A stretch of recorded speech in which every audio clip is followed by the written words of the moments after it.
আৰু ইণ্টাৰেষ্টিং আমি আহিছোঁ খটৰাসুতিৰ মন্দিৰত। এয়া খটৰাসুতিৰ নৈ, ইয়াতে আছে মাছ, কাছ আৰু বহুত কিবা কিবি আছে আৰু মাছ কাছ আছে। খাব পাৰে এতিয়া নাই, এই কিবা খাবলৈ দিলে আহিব আৰু এতিয়া আহিছোঁ আমি।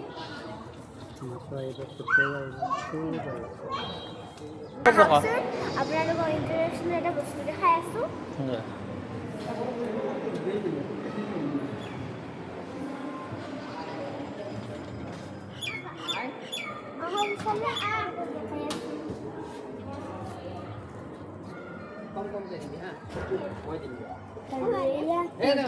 ইয়াতে আছে কাছ আছে, মাছ আছে।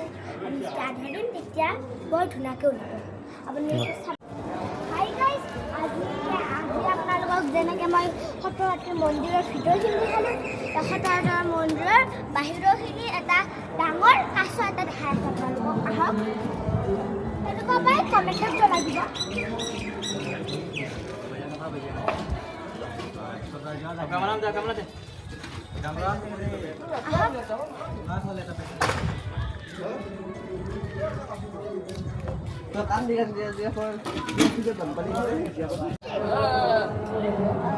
দেখিছেনে আপোনালোকে কি সুন্দৰকৈ বনাইছে কাঠৰ এইবিলাক ডিজাইন?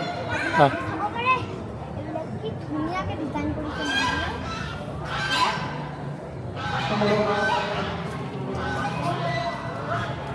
এই ডিজাইনটো ঘৰত বনাব পাৰে, দিব পাৰে। আৰু সেইবিলাক আপোনালোকে দেখিছে। আহক, ভালদৰে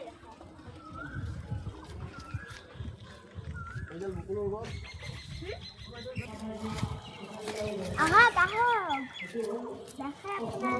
দেখাই আছোঁ আপোনালোকক। এটা বৰ ধুনীয়া ইণ্টাৰেষ্টিং বস্তু এটা কাৰণে আমি লৈ লৈছোঁ মুড়ি আৰু বিস্কুট। আহকচোন, আপোনালোকে গেছ কৰক আমি হেৰিত ক'ত গৈছোঁ, আমি ক'ত যাই আছোঁ আপোনালোকক কিবা দেখাবলৈ। আপুনি গেছ কৰক, নিজে গেছ কৰক আমি ক'ত যাই আছোঁ আপোনালোকক কিবা এটা ইণ্টাৰেষ্টিং বস্তু দেখাবলৈ। আহক, আপোনালোকে গেছ কৰিব নোৱাৰিলে ময়ে কওঁ।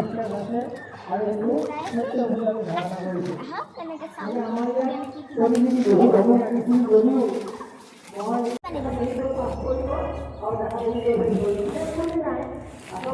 খাব ৰ'বা।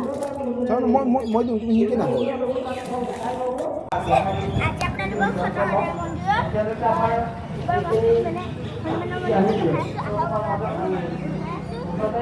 প্ৰায় 3টামান নামৰ আমি কৰিম